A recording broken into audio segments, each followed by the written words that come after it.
কোটা বিরোধী আন্দোলন যে যুবক ছেলেগুলো করেছে ওরা মুজাহিদ, ওদের বিরোধিতা যারা করেছে ওরা সন্ত্রাস। নিরাপদ সড়ক চাই আন্দোলন যে ছেলেগুলো করেছে এক একটা মুজাহিদের বাচ্চা, ওদের বিরোধিতা যারা করেছে এক একটা কুখ্যাত সন্ত্রাস। ওই যুবকদেরকে কিয়ামতের ময়দানে আরশের নিচে ছায়া দিবে কে? আল্লাহ। আমরা প্রত্যেকের জন্য হেদায়েতের দোয়া করি প্রথমে। আর যদি হেদায়েত নসিবে না থাকে, কারুন, সাদ্দাত, নমরুদ আর ফেরাউনের যে দশা হয়েছে, বাংলার জমিনের ইসলাম বিরোধী এই বেহায়াদের ওই দশা আল্লাহ তুমি করে দাও। আমি কখনো হারি না, আমি হয় জিতি নয় শিখি, এরকম একটা অ্যাটিটিউড রাখবেন যে শিখতে আমাকে হবেই, কিন্তু হেরে যাব না আমরা। চিল্লায় বলেন ঠিক কিনা?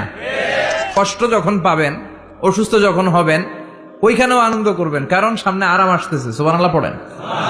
মুমিনের হারাবার কিছু নাই, দুঃখ পাওয়ার কিছু নাই।